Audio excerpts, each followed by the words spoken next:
for joining us today. My name is Yasser Faili. I'm your realtor.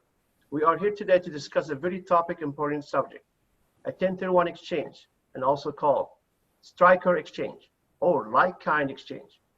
It's a powerful tax deferment strategy used for most financial successful real estate investor.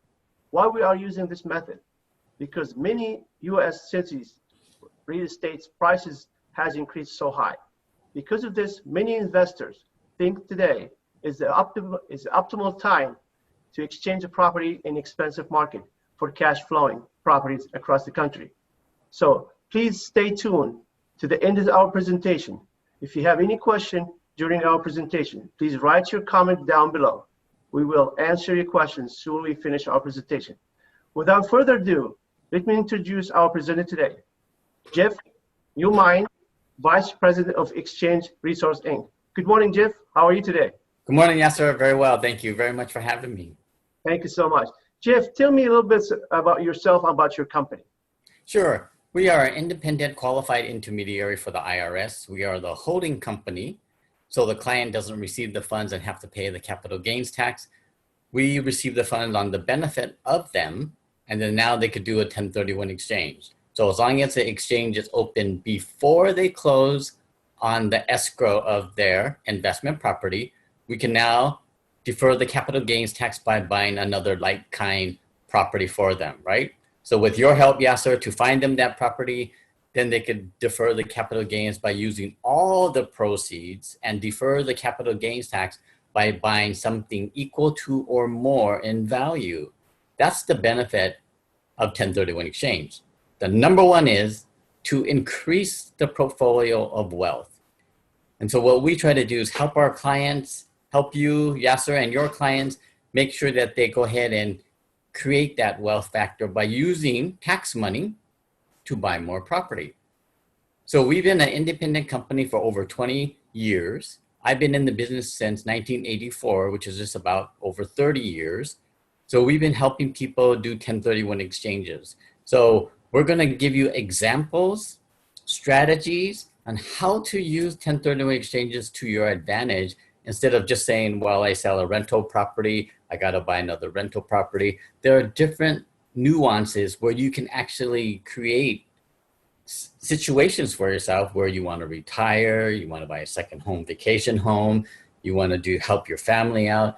There are ways of using 1031 exchanges to do that. So now we're going to go ahead and do the presentation. So I'm going to share my screen for you. And this is the presentation that Yasser and I are going to be talking about today. So 1031 exchanges is a way to defer capital gains tax by selling investment property and buying other like-kind investment properties.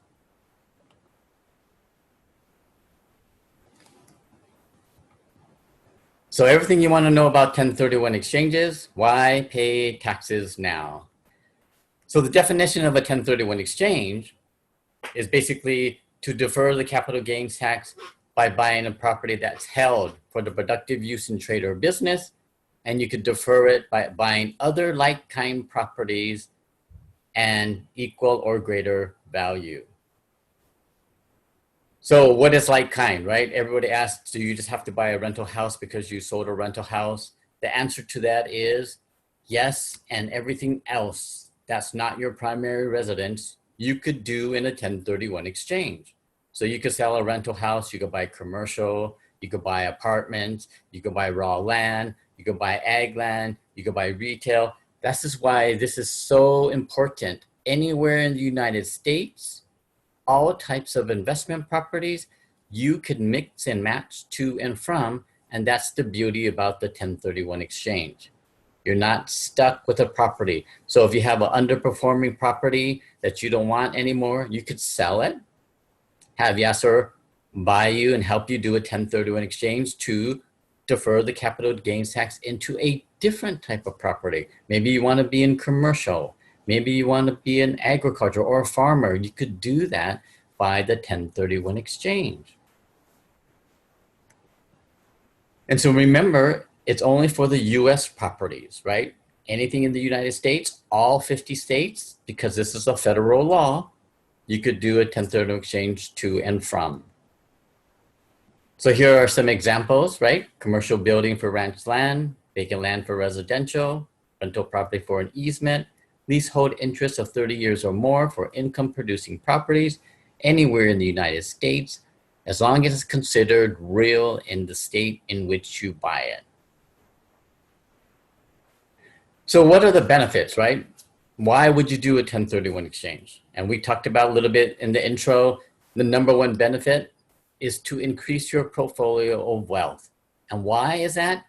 Because you're using gains or taxes that you would have had to pay to the IRS or to the state of California to buy more properties. And that's going to be the benefit. The huge benefit is the deferral of capital gains tax.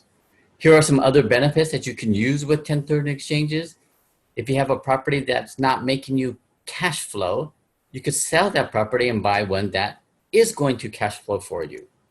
Management relief. If you don't like your property manager, you could get rid of them by buying what? A property that you can self-manage. There you could use leverage. You could just put the minimum down on the new properties that you buy and get new loans on the properties, as long as the total value is equal to more than what you sold. You could diversify. This is where a lot of estate plans are happening right now, because let's say you have maybe 2 children or 3 children and you have $1 million commercial property. The 3 kids are probably not wanting that commercial property. So you could sell it and then buy each one of your kids an individual rental home.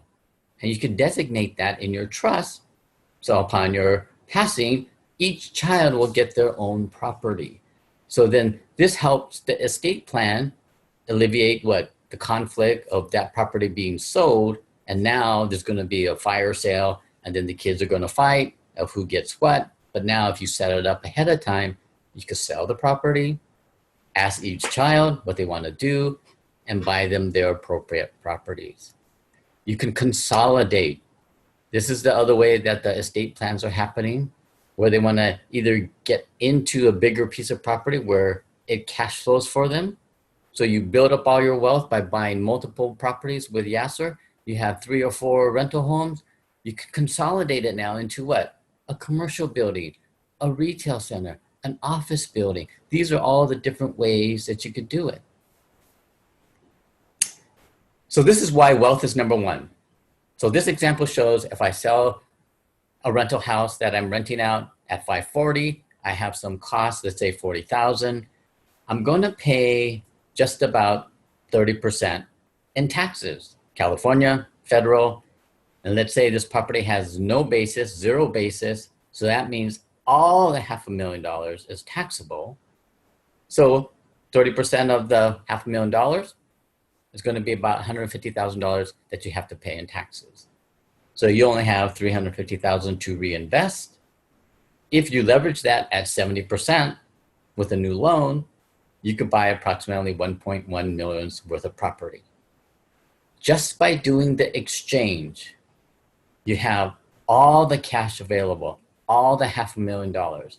And then if you leverage that at 70% loan to value, you could buy $1.6 million worth of property. This is just by doing one exchange. Where it really gets really neat is when you start doing exchange number 2, exchange number 3, exchange number 4. The exponential increase in value and wealth that you accumulate by using the tax money to buy more property is enormous. And that's why corporations, businesses always use 1031 exchanges to increase their net worth. That's why everybody go, why do the rich get richer? This is one of the tools that are left that you can use to create your wealth. So the 1031 exchange process, everybody asks, what is it, right? And where do you guys go to look for that information? You go to the internet. But the internet says what? All you have to do is reinvest your gain to not pay the capital gains tax, which I think is wrong because the IRS says you must reinvest all the net proceeds from the sale. Any cash that you take back is considered cash boot and is taxable.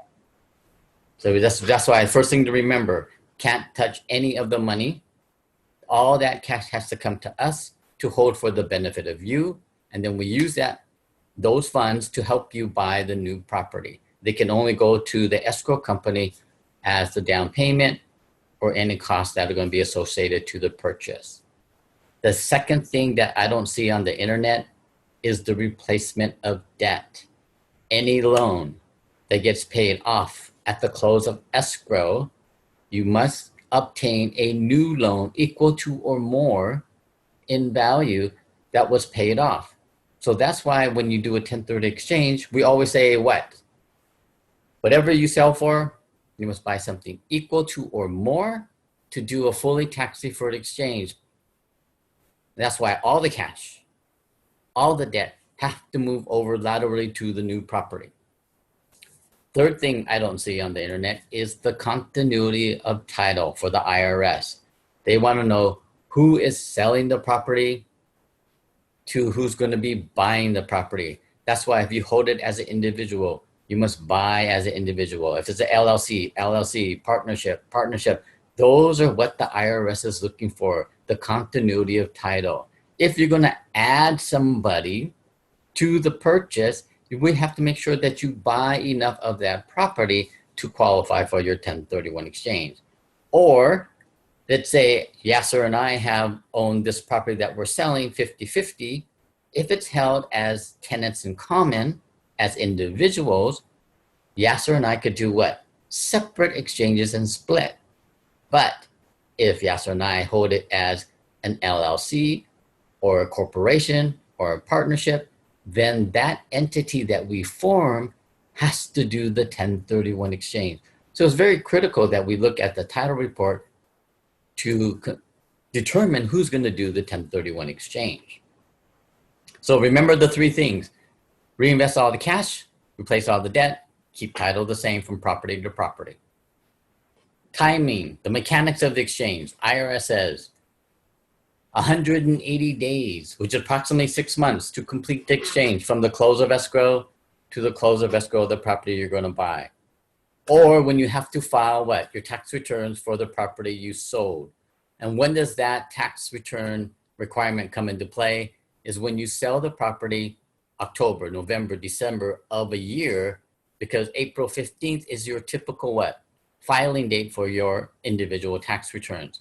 If you need more time to complete it within your 180 days, which is going to go past April 15th, all you have to do is file your automatic extension, right? They'll give you all the way down to October. Then what you have to do is make sure you complete your exchange within the 180 days. Once you complete it, then you file your tax returns to the IRS saying, I completed my exchange. So remember, if you file it before you complete your exchange, the filing disregards the 1031 exchange.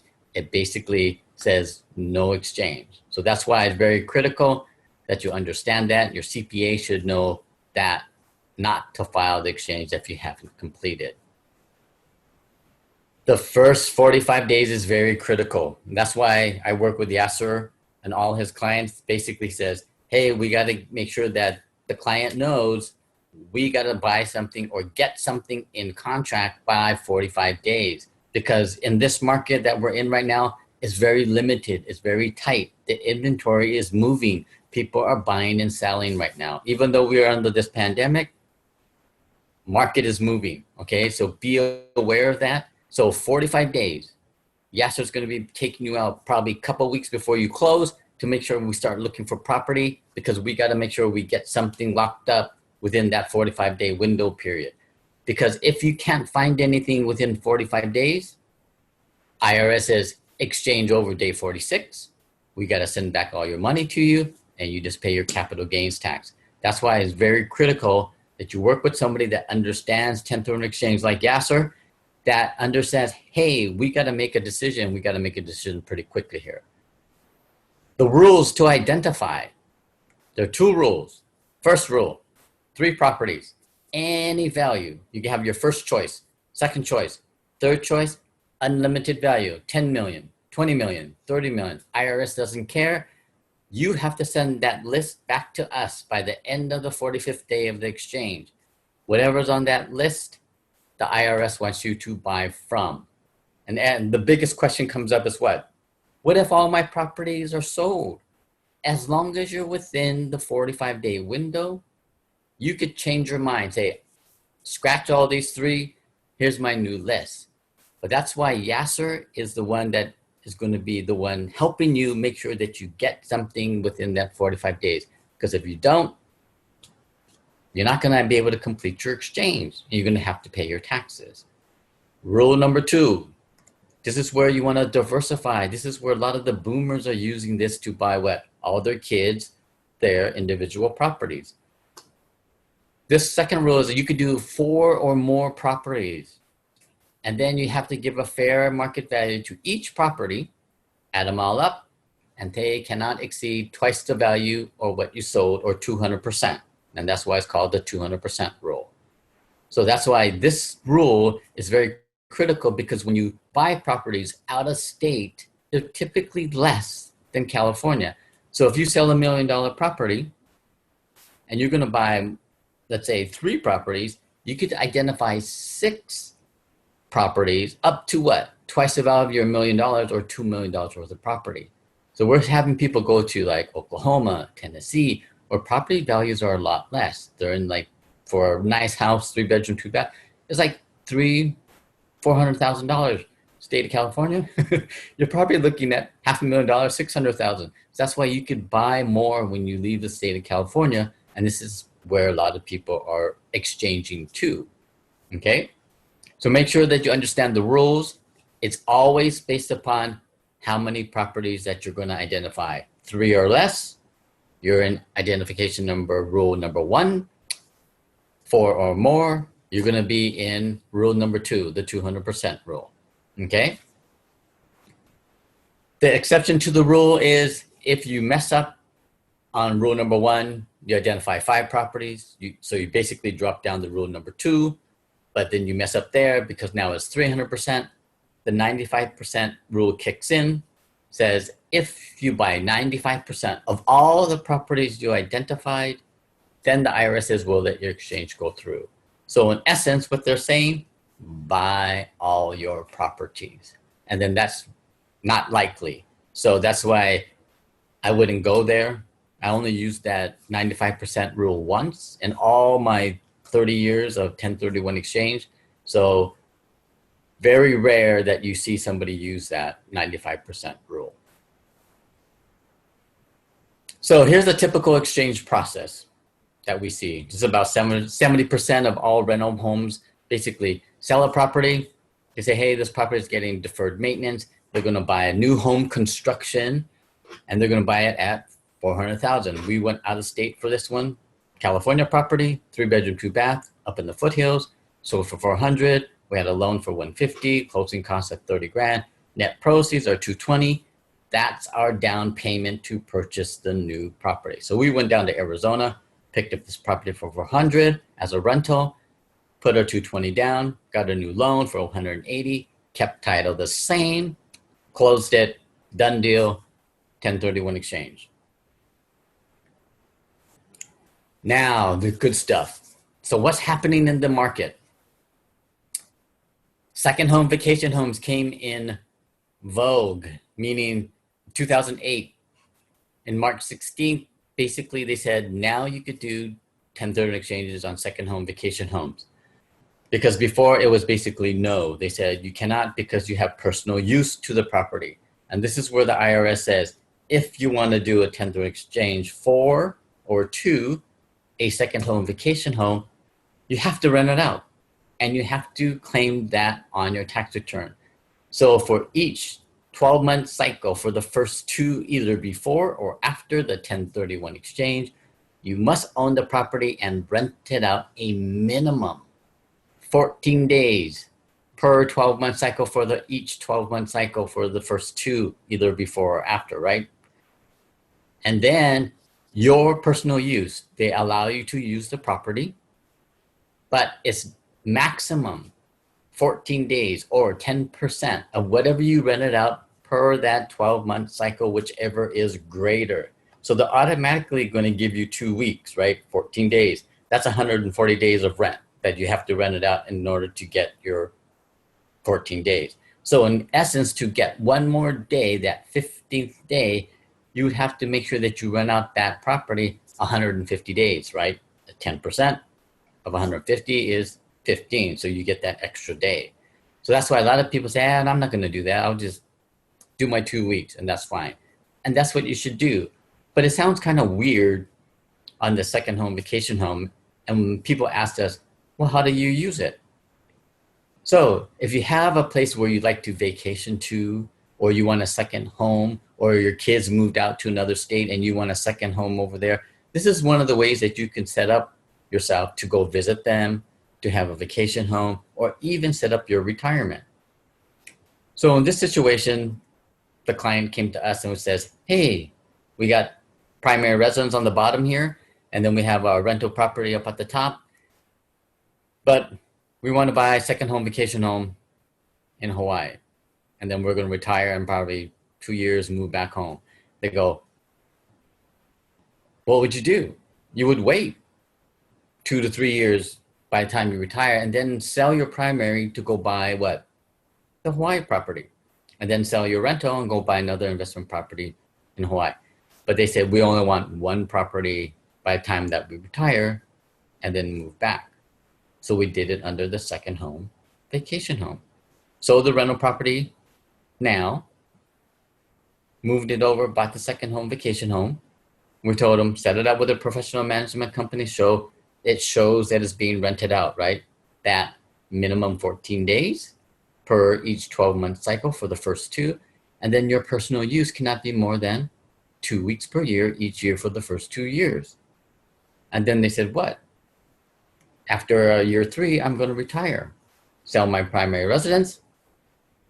They get a $500,000 tax-free exclusion. So all that money is tax-free. Now on the second home that's sitting over there, and we're past the 2-year requirement, it could be truly become a second home. So what happened was they go, does it say anything there that I can't move into it? No, you probably could. And so what they did is they retired then.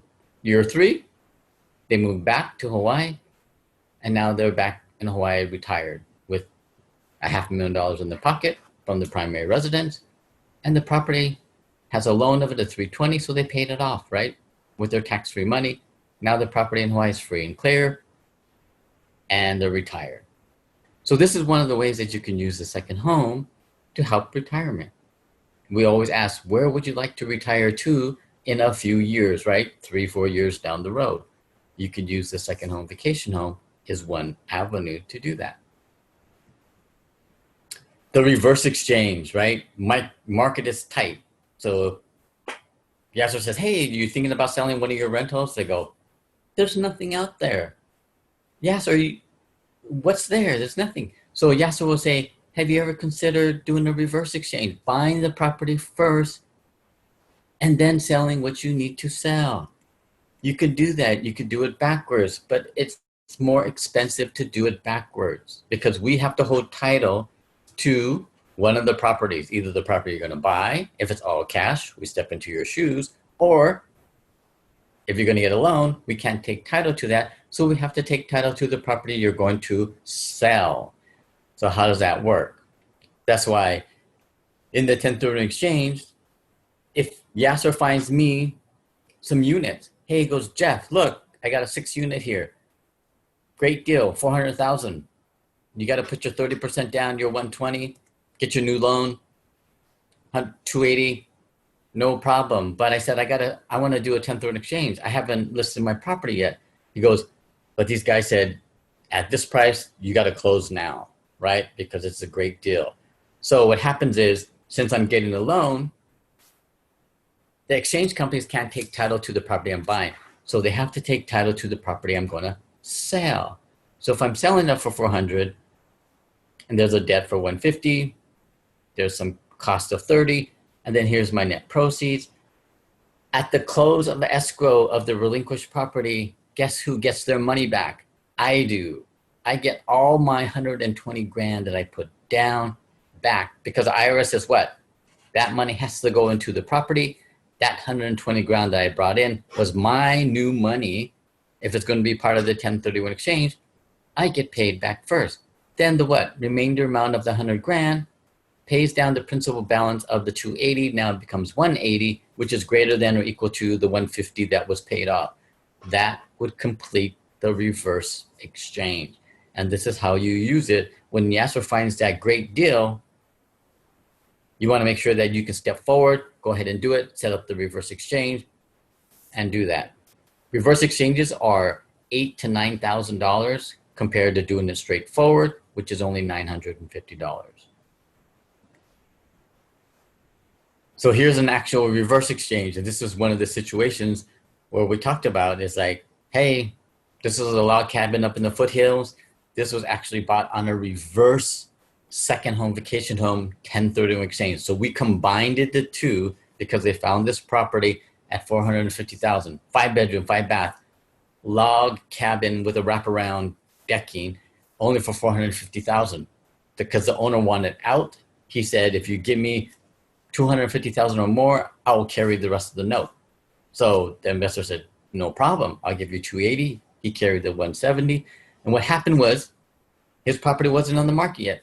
His property was free and clear, 2.25, no debt. So all the net proceeds went back to pay him for his down, right?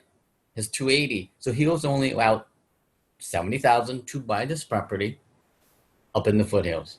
So this is how you can use the reverse exchange to start looking for properties, right? Yasser says, hey, this is the deal.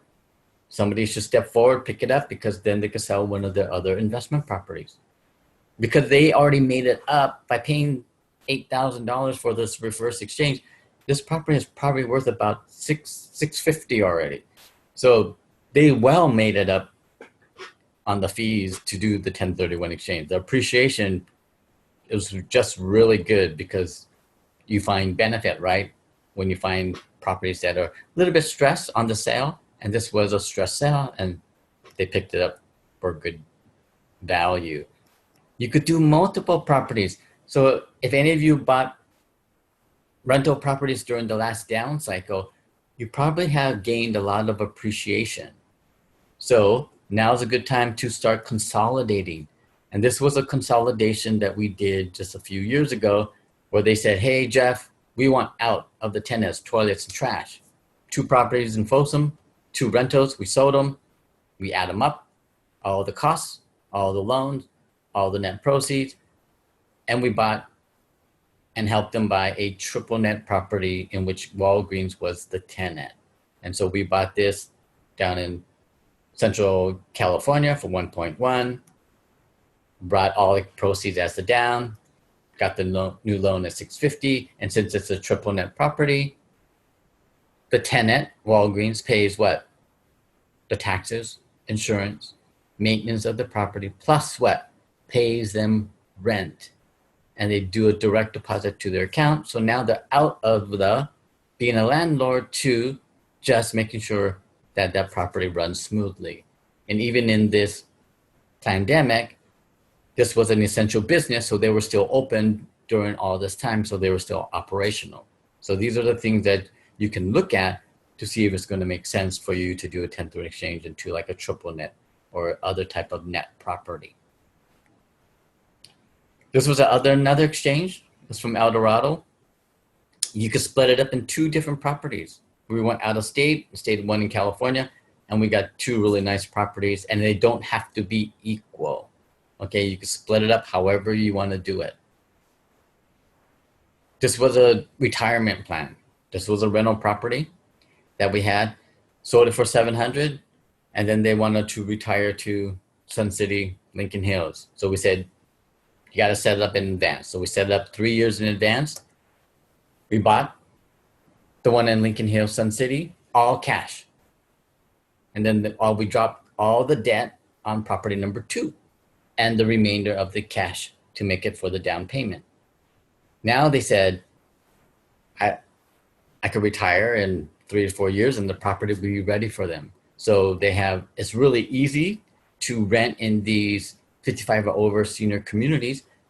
And so they have already planned themselves that they're going to be there in about 3 years. Property number 2 was to help their daughter get into a school district that they wanted to get into for the kids. And the question came up was, can the daughter be my tenant? And the answer to that question is yes, if they pay fair market value rent and mom and dad claim it on their tax returns. And they said they would. So they said, then we could go ahead and buy the second property in the school district of what they want. And the daughter and her family became the tenants. And now they're helping mom out, mom and dad, right, as an income flow, but they get the property which they're going to inherit in the district of school where they want to be. So this is the way that you can use 1031 exchange to help family members, your kids, your parents, or to move wherever they want to go to and be your tenants and help you out by sending income your way. Otherwise, it'll be somebody else, right? You could increase cash flow. Here's another way that we have a lot of investors that own property in the Bay Area or other high area, San Diego. We're doing a lot of these type of things where they're downsizing or diversifying their portfolio. So this Bay Area property, 1.5, had no debt on it. It was the old property that they used to live in 10 years ago. So it was fully a rental property. They were getting $3,000 a month rent. They go, we can't retire on $3,000 a month rent. So we said, well, we'll show you then how to retire by doing a 1031 exchange by increasing your cash flow. So we bought these 5 properties up here in Sacramento, Central Valley area. We bought some units, we bought 2 fourplexes, and we bought 3 single family rentals. So with that, we increased the cash flow by 5 times. And then they go, now we can retire. So they weren't tied to that property in the Bay Area. So it made it very easy to find them those properties. That's why you talk to Yasser. You say, hey, Yasser, what properties are cash flowing on a better return, right? And he could find you those properties by looking them up. So that's why you got to use Yasser to make sure that he's helping you find the properties that are going to make sense for you to do the 1031 exchange to and from. So the next question was what? Can I move into one of these properties? And we said, yes, but you got to wait, what, over 2 years before you make that move, and always talk to your CPA to do that. And then they said, would it mess up my 1031 exchange? And the answer to that is no, because you didn't sell any of the properties. And as long as you show the IRS your intent to hold all those 5 properties by renting them all out and not, how would you say, moving into anyone anytime soon, then you basically show the IRS your intent to hold as investment. Once you show that and your CPA feels comfortable, then you can start shuffling the properties around. So that's why she sold her primary residence, moved into the one property. So she got what, her $250,000 tax-free, and now she lives in one of the properties. And then she goes, what? One of the properties is having a rent problem, right? The tenants, they're not paying their rent.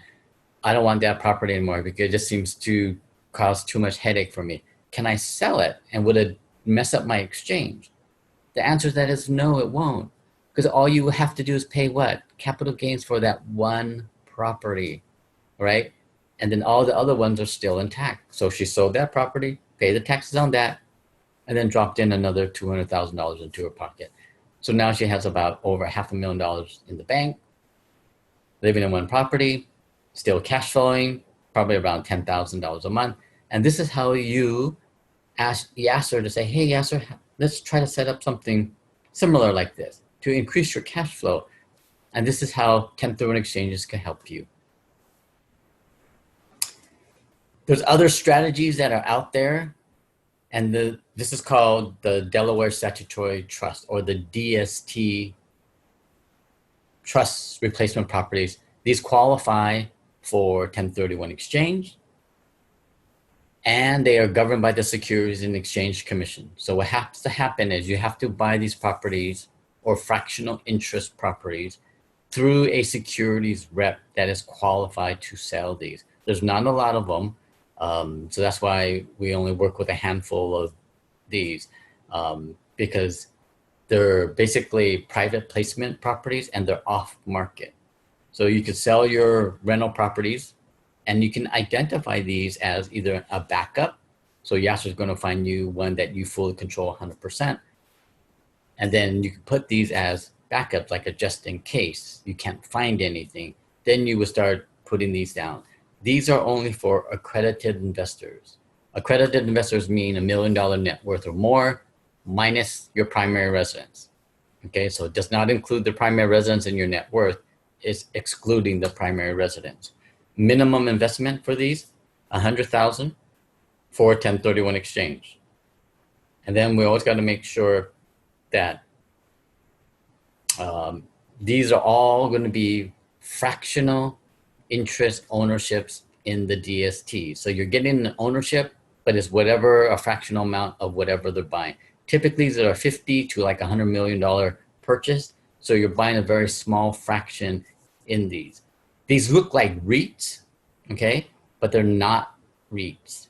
They're basically, once they fulfill their funding requirement, they close the offering. If it's to say these 3 properties were in the offering, once they get all their funding, they close it. They cannot add any more properties to it, and they cannot add any more investors to it. So they close it, and then they have in their prospectus that it has to be sold within the 10-year period, because on their mezzanine financing or commercial financing is typically a 30 due in 10, and it states in there that they cannot refinance that loan to extend the life of the DST. So just about 10, 11, 12 years, they got to sell this, return capital back to the investors plus the appreciation portion to the investors to complete that. And if they so choose, they could do another DST, or they could roll out and do a 1031 exchange, and Yasser could find you that replacement property. So this is like a parking situation in the market where you can't find anything because the market's too tight, but you want to sell because the market's high. This is one of the ways to kind of sideline, still create a tax deferral, and still create an income flow without the management headaches.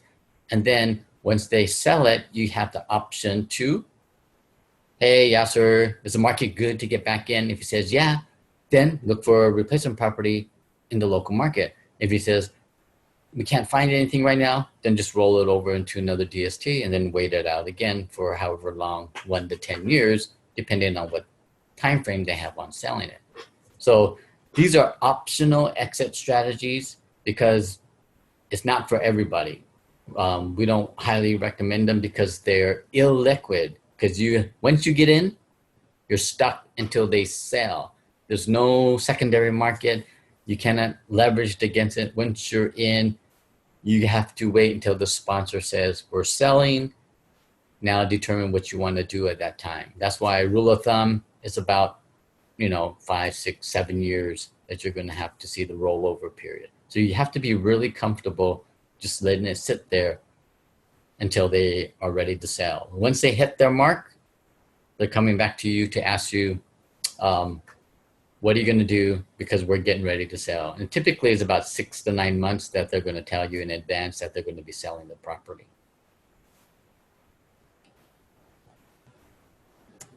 So these are some of the strategies that can help you guys do what you want to do with 1031 exchange. The other thing that pops up a lot is, what happens if I want to move back into, or I want to move into my replacement properties, right? So a lot of people say, hey, I want to buy my forever home.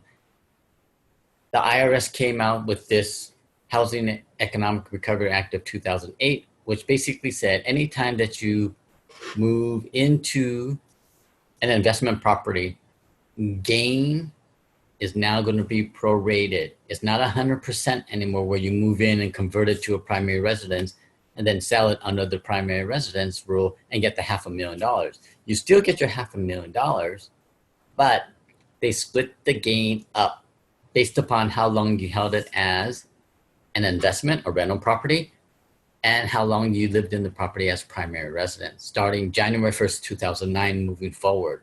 So a lot of the properties now, we're already 10 years out, is basically going to fall under this new tax law, which everybody doesn't know about, that impacts any property, investment property you hold that you want to convert.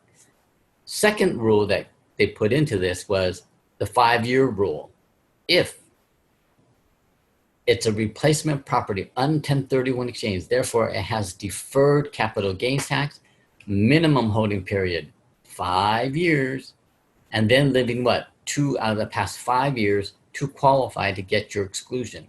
So the situation has been that, hey, I'm gonna buy and do a 1031 exchange. Yasser's gonna, I'll rent it for 2 years, I'll move in it for 2 years, then I'll sell it on year 4, and then I get my tax-free money of $500,000. The IRS says, no, you don't, because it's a tax-deferred replacement property.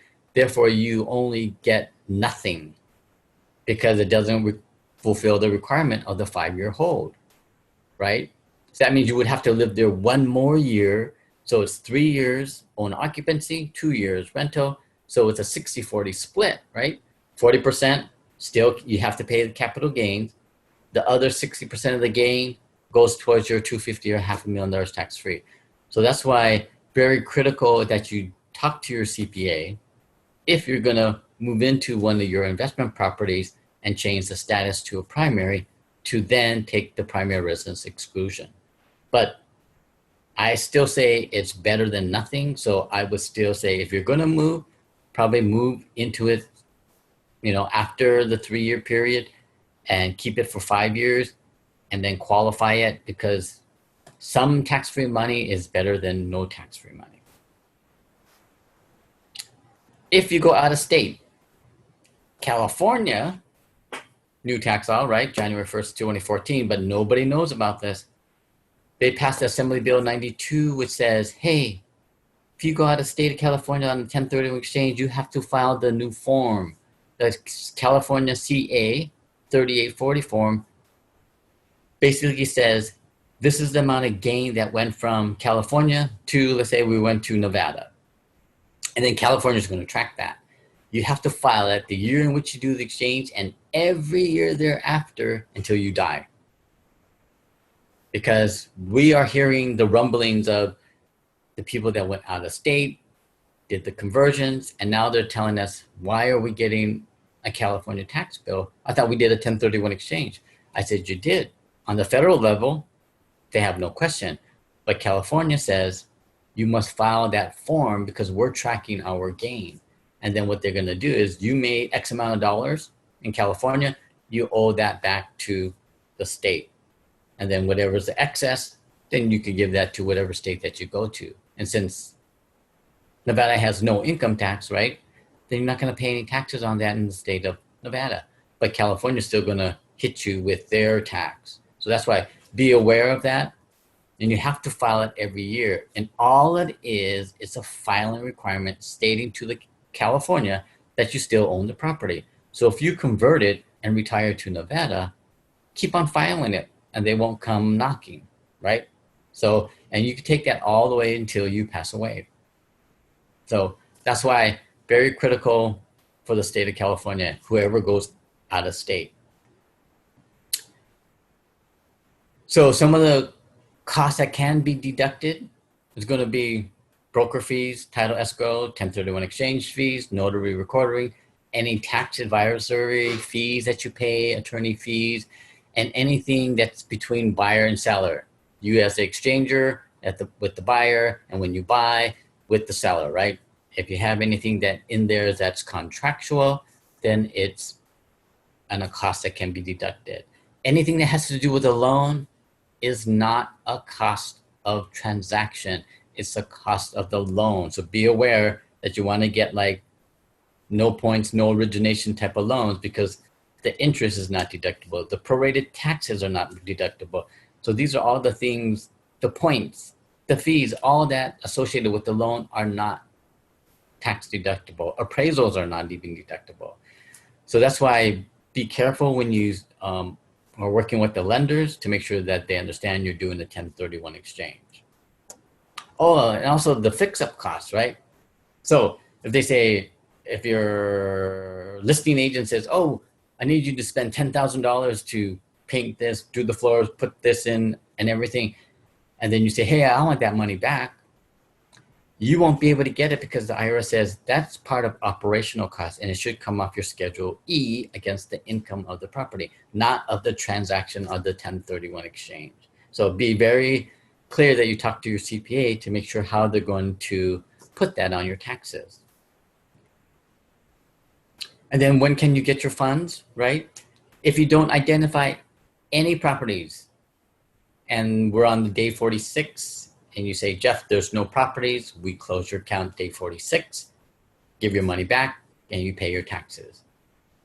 If you have purchased all your properties that you identified, IRS says your exchange is over because no more properties to buy. We close out your account.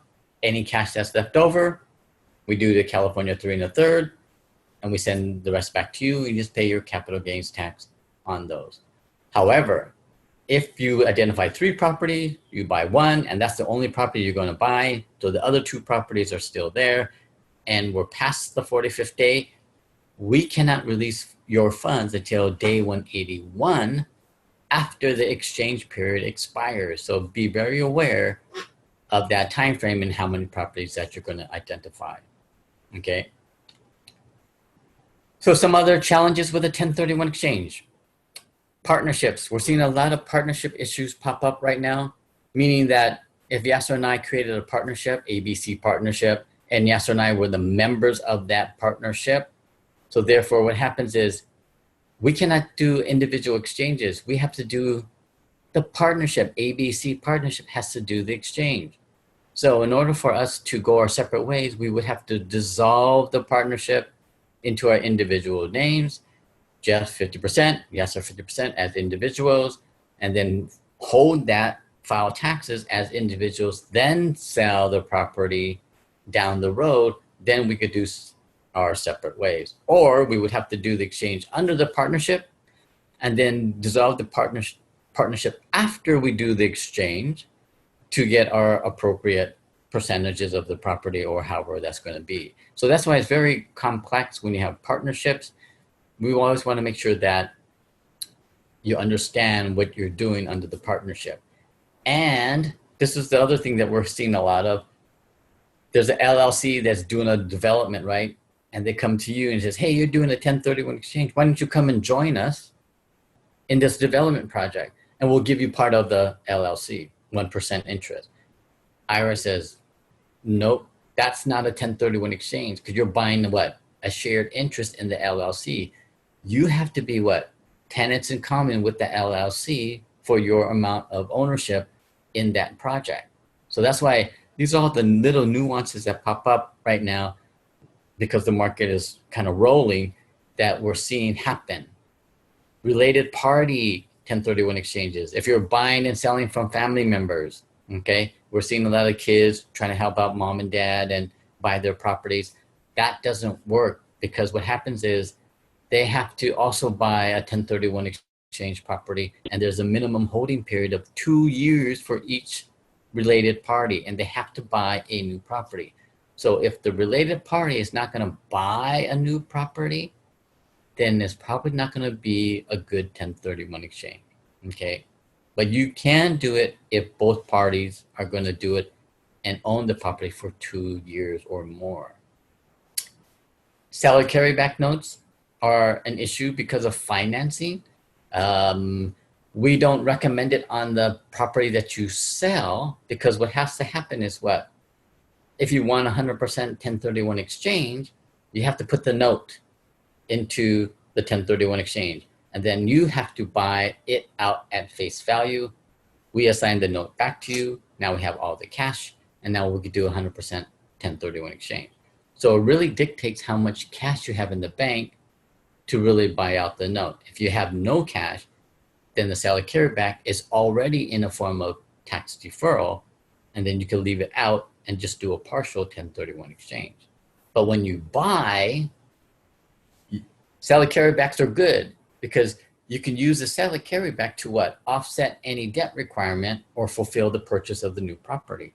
So you can spend all your cash, bring it over, and then the seller could carry back the rest for you.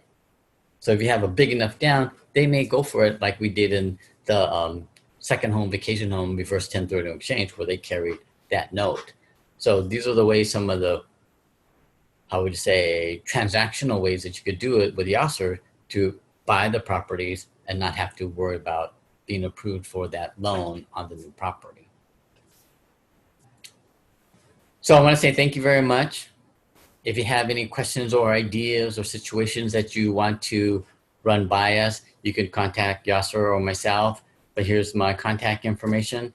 And I would like to go ahead and send it back over to Yasser and say thank you very much. We appreciate that. Thank you so much, Jeff. You covered a lot of stuff today on our agenda, you know, pretty much. And if you guys have any question or any comments, you can write down below. And definitely Jeff information, we're going to write down.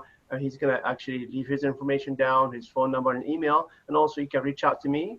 And if you guys have any questions, just call us, give us a call, and it will help you out. Thank you so much. Have a nice day. Bye-bye.